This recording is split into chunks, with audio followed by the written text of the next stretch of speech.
everyone, thanks for stopping by my channel. This is Suzanne Jones with Love and Pieces. I've got another quick little craft for you and hopefully some inspiration to get you crafting with some supplies in your room. If you've watched my other videos, you know that I am recovering from knee surgery, so I'm not in my craft room. I'm actually on my couch. And all I've been able to do is lay here and come up with things and ideas and think about what's in my room that I could be working on. And I know I have two things that I want to kind of start working through. One of them is, for some reason, I have wound up with a stash of envelopes. They're not A2 size.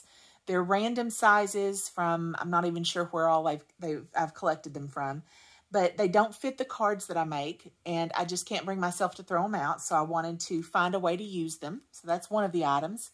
And the other one, I've got quite a few of these paper pads. I think this one's actually from Hobby Lobby. It's Paper Studio.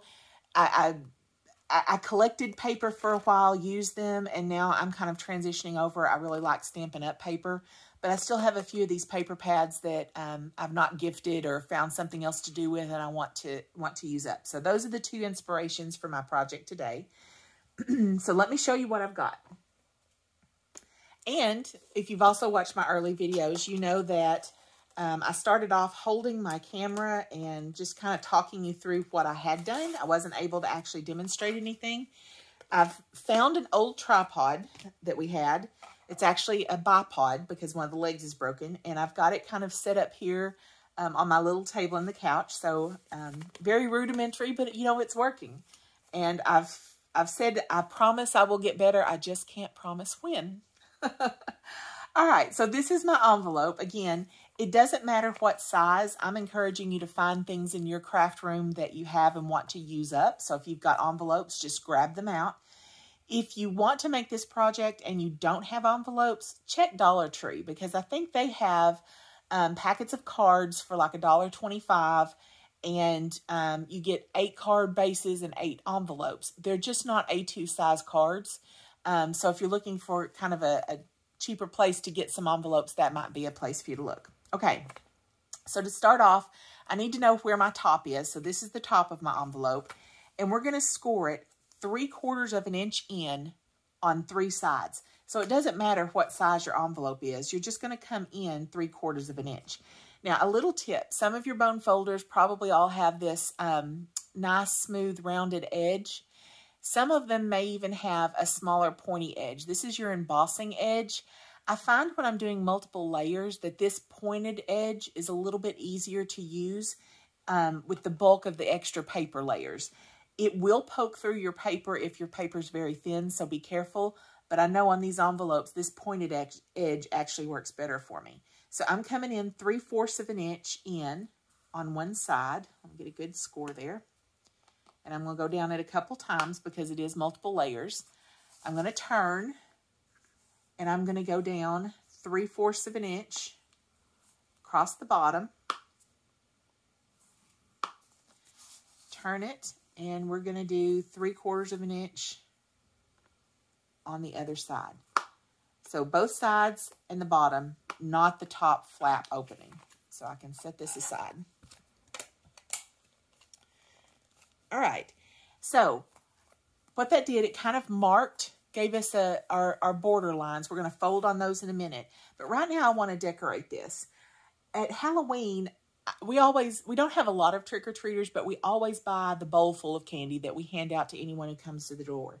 But I also have family and friends who bring by their small children, and I usually have something a little bit special set aside for them. It might have an extra toy in it. It might have a note for their parents. I just usually have something special.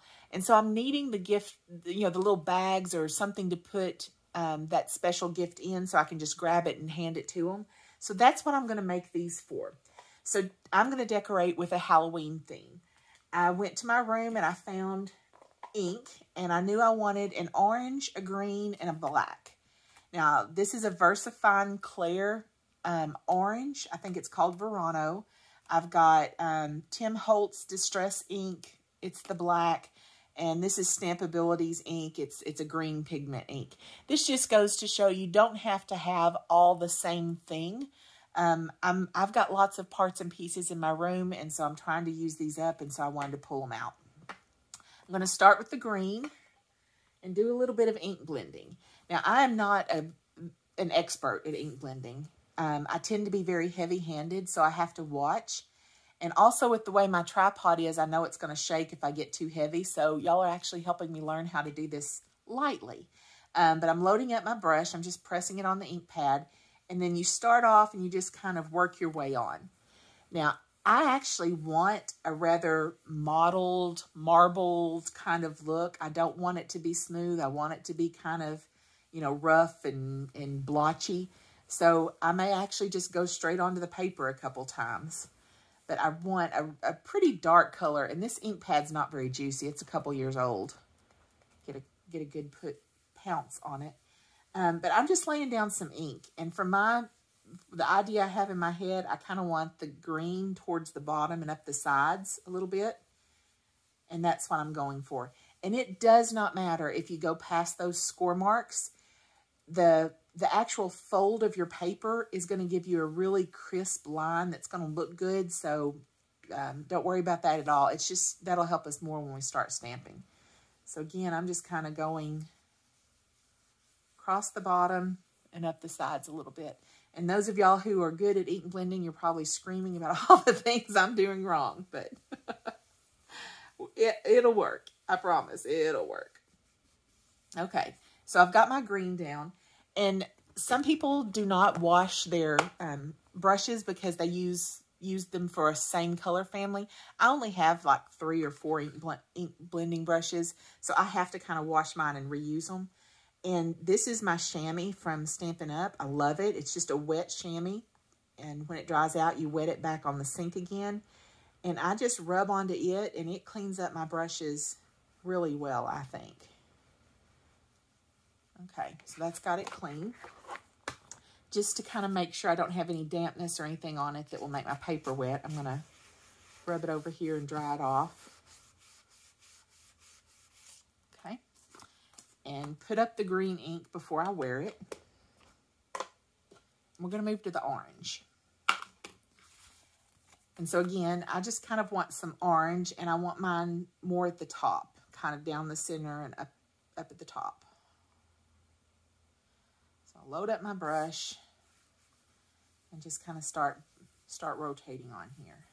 You could do black, you could do a lot of different colors, you know, let your creativity go with this. What does a Halloween scene mean to you? What can you create with what you have? To me, orange, purple, and green are always Halloween colors. I don't know where that comes from for me, but those are Halloween colors. And of course, black, which we'll use in just a second. You might even be able to do a graveyard scene or something if you've got some die cuts and really want to go into it. I just wanted a little bit of ink because I figured this will get thrown away about as fast as the candy wrappers do. I know kids at Halloween. All right, let me lay those aside, and one more clean on my brush before I set it off and get my hand into it a different way. Or get ink on the couch. That's probably what I would do. So let me clean it up again. And we're done with it. Now I'm going to move on to some stamping. So again, I just went into my room and I was looking for Halloween stamps. I came across Stampin' Up! Sparkle of the Season, and it's got a Happy Halloween and some bats. In my head, I was looking for ghosts and pumpkins, but I found this first, and I thought, you know, that's going to work just perfectly. So Happy Halloween and bats is what I'm going to use, but you could use anything. And I'm going to use my Distress ink. This is just a little 1-inch ink spot. If you're testing out colors or not sure how to use different types of inks, if they've got these 1-inch ink spots, they're a good thing to have. I really do like having a small sampling of ink before I, trying it before I buy it. So I'm just loading up my Happy Halloween. I've got it on one side of my acrylic block and the bats are on the other, making sure I get some good ink on there. And I just want to kind of put Happy Halloween in the middle. I'm just going to stamp it across the middle there. Let it set for a second. That's a good stamp. Now I'm going to flip it over and use my bats. Again, it doesn't matter if you go off the sides. That just kind of gives a little decoration to the sides of your project. I'm going to kind of Spread some bats around here.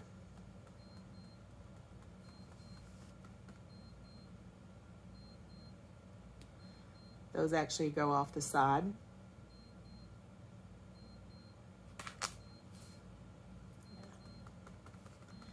I want one more right up here in the middle. We got a lot of bats this Halloween. Yeah, that looks good. If I had some grass, I might could put some grass or some pumpkins down here, or even a ghost or two. Again, I just found this stamp set and wanted to go with it. So I'm going to clean off my stamps on my chamois. I love this chamois for the photopolymer stamps. I think it cleans them up really well. For my red rubber stamps, I love the Stampin' Scrub. It really does clean those up good. Okay. Got my stamps clean. Put my ink up, and now we can finish up our project. Okay. So, we burnished we scored our edges earlier. Now we're going to fold them. I'm going to fold both directions on all 3 of those score marks. And the reason I'm doing both directions is because one side of the paper is going to fold one way and the other side is going to fold the other, and you can't really get in between to separate them out. So this way I know each piece of paper has been creased the way it needs to fold.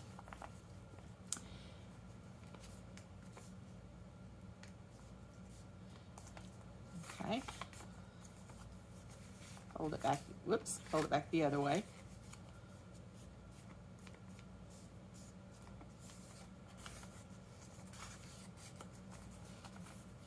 And this is the one I kind of got a little off. Let me figure out which one's the right one. We'll go with that. See there, my little back kind of folds around to the side. That's perfectly fine. He's coming in from the edge.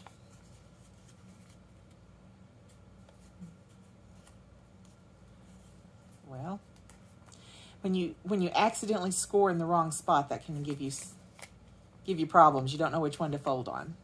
Maybe I got that right. And you can always just go back and score again if you need to. It's only paper. We're going to make it do what we want it to do.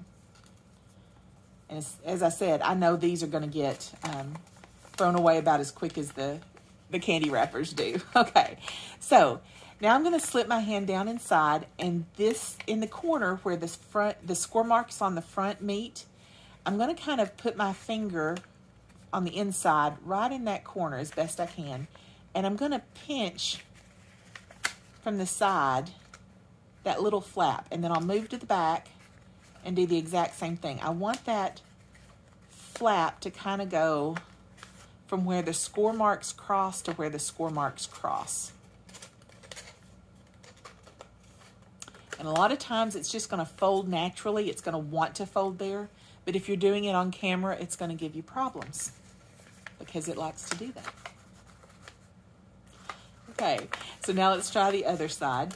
I'm putting my finger where the score marks on the front make that point where they cross.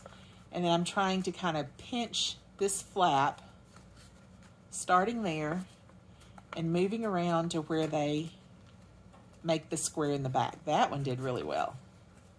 There we go. So what you wind up with is kind of like these little airplane wings on the side.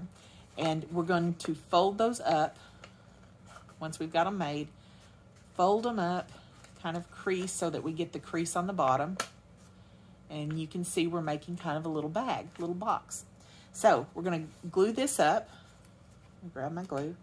I use the My Sweet Petunia glue press, precision glue press. Y'all love this thing.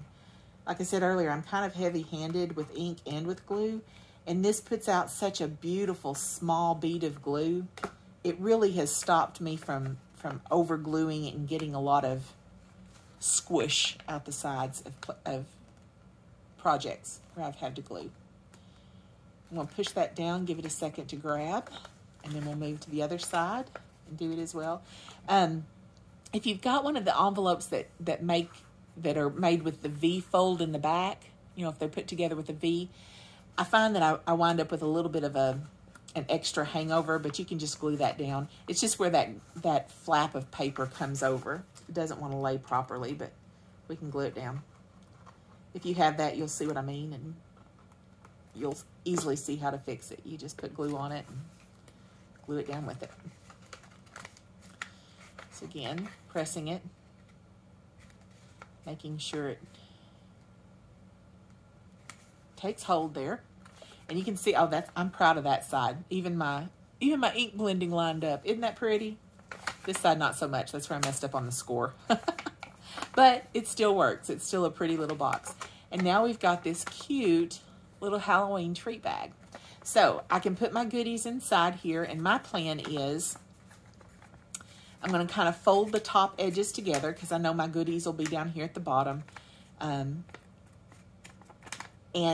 on Halloween, you know, when I get it filled and I'm getting them ready, I'm just going to use moisture, and I'm going to use the glue from the envelope, and I'm just going to seal it closed like that.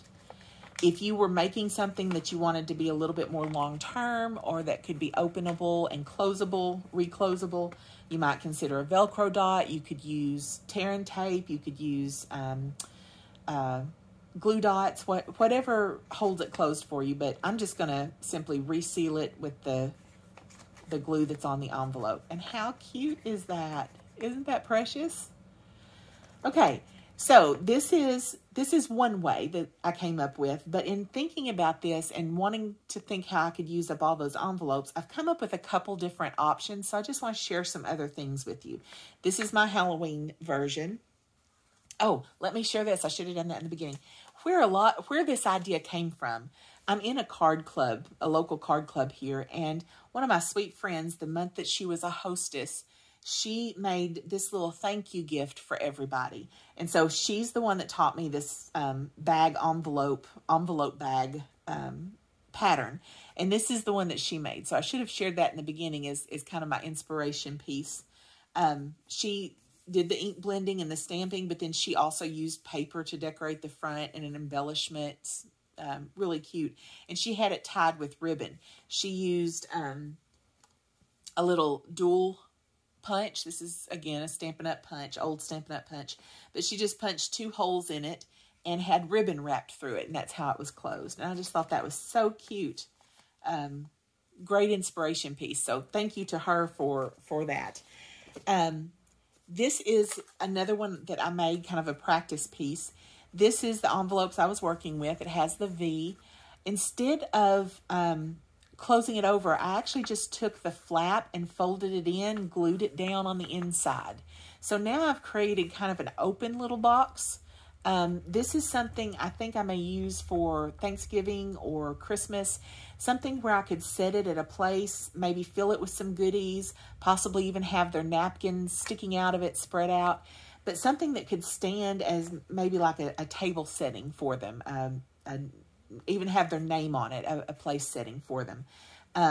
This is just a cute little easy envelope bag box that you could decorate anyway. In thinking about that, that's what led me to use that paper. Remember I said I had that paper that I wanted to use up? So what I did, I actually used the paper to decorate the envelope, but I was able to make it into a true little gift box. This would be something you could put, again, as a table placeholder or a little gift for someone. With some tissue paper in here, this would hold a gift card if you wanted to gift it that way. Sometimes we have those small gifts we want to give that are smaller than the gift bags in the store, and so this is a cool way to come up with a nice little box for it. And I'll show you how I made it. I will add these. I just added some twine. I punched holes, got a nice small hole punch, craft hole punch. I just punched holes and put twine through. And that's the 2 little handles, and then this one is just 1 handle from the side. So that's the next little tip I want to show you. And I'm making it with that same envelope. So again, I started off with just my plain envelope, just as it is, but I sealed the back flap closed. So it's completely empty, but I sealed it closed. And then I took some of that paper out of that paper pad I was wanting to use up, and I glued it onto both sides. So this is just glued on to each side of the envelope. the next thing I did, and I meant to save and do this on camera, but I got ahead of myself and went ahead and did it. I just took my trimmer and I trimmed off one side. So just slip it in there, line it up. And I just took off the edge here, or not the side, one of the top or bottom edges.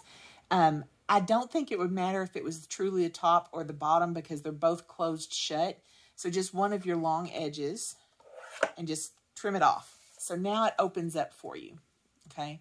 So there's my envelope on the inside with just 2 pieces of paper glued to the outside. And back to our same pattern before.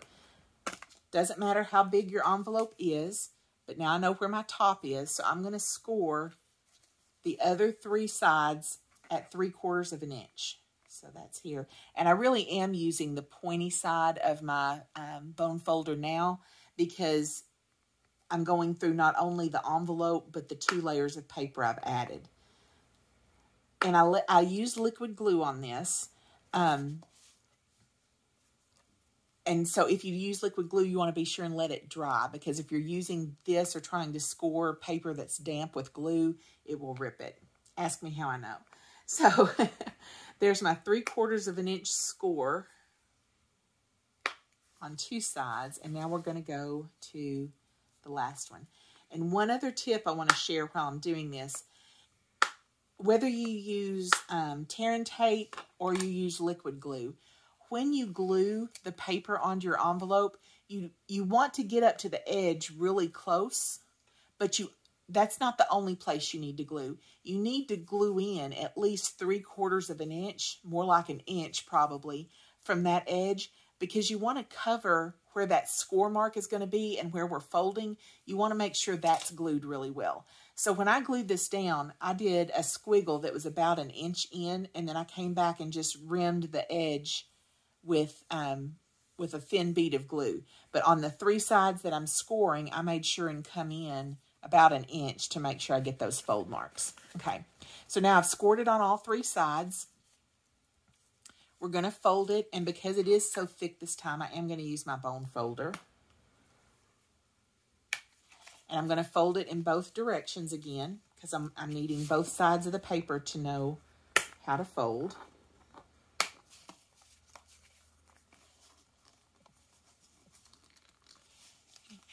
Takes a second to do this. And where you've added this bulk, you may have, around your corners, you may have some really bulky places that you've got to work with. But again, it's just paper. We're in charge. It's going to do what we tell it. And fold this one back.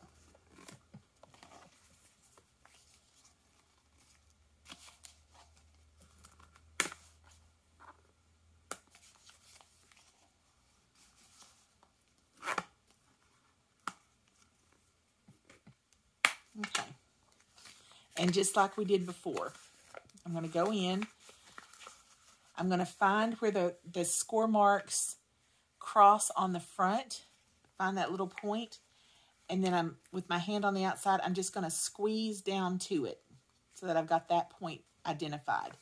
I'm going to roll to the back, and I'm just going to kind of flatten as I go. I'm going to find where those score marks intersect on the back side and pinch. And then pinch it across and get that little flap. Now again, there's more paper here, so you're working a little bit more. You got to make sure you kind of get it all together there. And then we're going to fold it up and squeeze across the bottom. Okay? Now let's go to the other side. Find that little point from the inside where the 2 sections meet. That one's not. Hold on. Let me crease that a little bit better. Find that intersection point and pinch it. And then as I roll to the back, I'm just going to kind of squeeze it.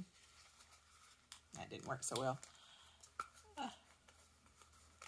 Find the point in the back and squeeze to it, and then just flatten it out so that we get that airplane wing. And we'll fold it up. Okay? And there you have it. That's a completely decorated little envelope bag.